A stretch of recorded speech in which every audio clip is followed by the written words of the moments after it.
This is the actual Virginia Indian right here, or the cigar store Indian. This is not Pocahontas there. And look, I'm standing actually in front of it. Now, if you look down here, this is the actual plaque, right here. It's crazy how pale faces like her try and tell us who we are. So sister just showed her genealogy, showing that she's actually a descendant of Pocahontas, right? And that's not good enough for y'all. Even though none of you natives can pull up genealogy that dates back as far as ours do. I mean, like, none of y'all can. Most of y'all shit don't go well into the 1800s.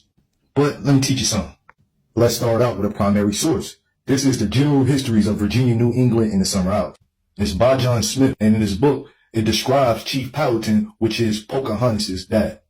He said, not long after, from behind a mat that divided the house was the most doubtfulest noise he ever heard.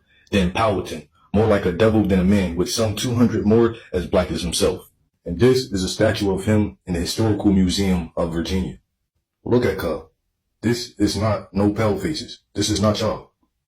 This the close-up pic. Look at the front. Look at the back. Look at his hair. Come on, Cub. And it's gonna say he's a tobacco Indian too, because it's part of our culture, agriculture, and we know tobacco is indigenous to America.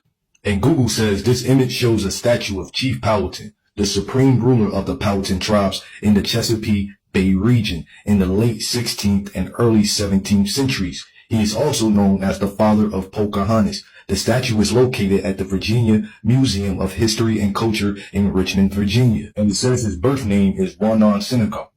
He united dozens of tribes into a powerful alliance. He was the paramount chief when the English colonists arrived and built Jamestown in 1607. He unalive or passed away in 1618. The statue dimensions, blah, blah, blah. This is a depiction of him on a tobacco act. It says around the side, Captain Smith, the first Englishman who went ashore in Virginia, taking the king of Powhatan prisoner. Now I'm about to get a little deeper on y'all. Right, so Powhatan, as you can see, was not his real name, nor the real names of those tribes in those areas. Right, that's something it was called. And that's for a reason.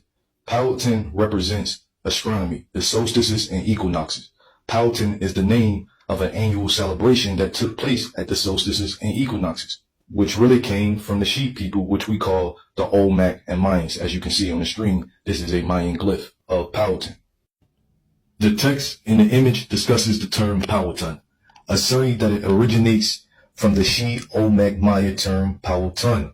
It identifies Powhatan as another name for Itzamina, an ancestor credited with inventing writing.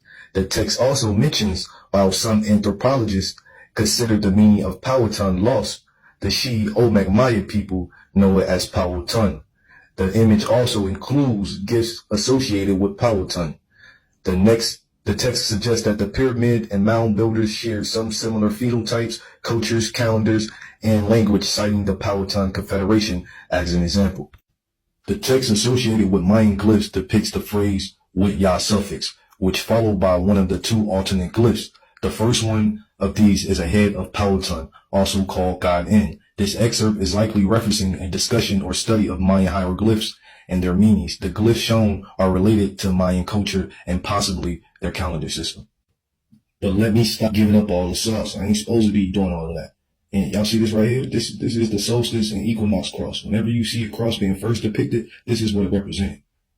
There I go again. I'm still giving away ingredients and shit. Let me cut it out. Peace, love, and power to my people.